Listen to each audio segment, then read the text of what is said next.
All right, Josh. Let's take a look here. Since you guarantee me two qualifications for states, and we know discus is your weaker event, so we need to go through this and look and see what we have. I would say one thing in here is from a side view. I'm going to say it looks to me like we try to wind to the midline, and if I look at where you're winding here, it looks like maybe you're over winding a little bit. Um, like I would say, probably just wind to that midline because I don't want you to come out of there with too much torque, too much tension, and then it takes you and it makes you want to roll past the midline when it becomes time to become linear. So we come out and looking at all your portions. And like I was pointing out, Ethan did a pretty good job in making sure that, like, when we do a 360, if we do a 360 reset and then a full throw, that when we come out, everything is together. This really isn't so bad. Um, if we look here, I see your shoulders, your hips, your knees, and your feet are all facing in the same direction. So I guess that's okay. Your shoulders are pretty level here. That's okay. Your eyes are okay. You're not cheating around the corner.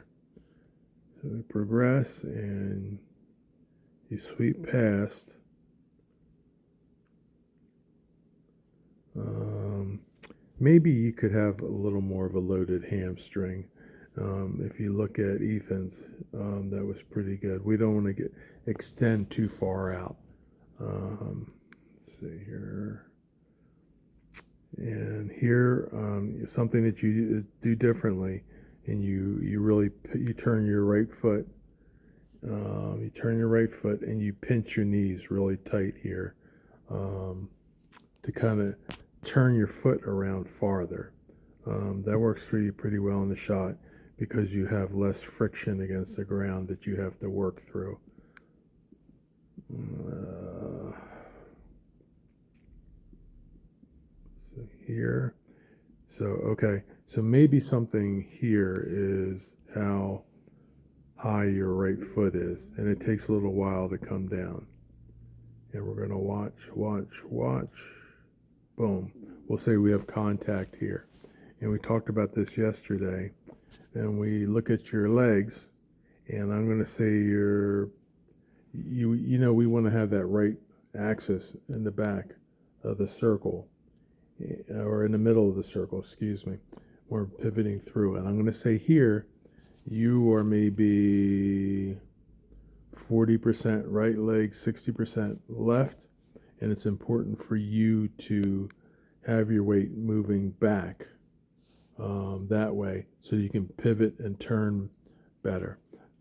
Also, here is, and I talk about a second pull and a second push in both events.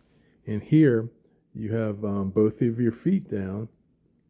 Both your feet down, but your weight is shifted forward, and I cannot see the discus. I think that I would like to see the discus, even though your foot has kind of pre-turned there. I think I would like to see the discus, just like we would have seen it when we go back here. I can see it here in your first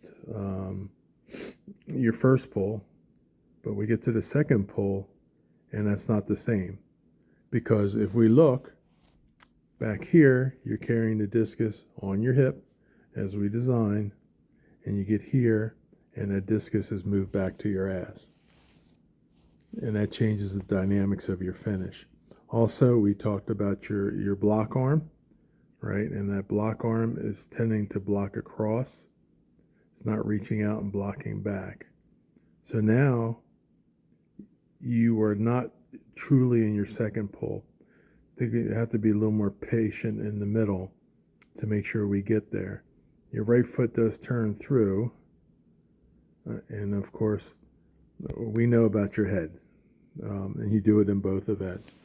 And we got to get your eyes looking at the top of the trees out there rather than looking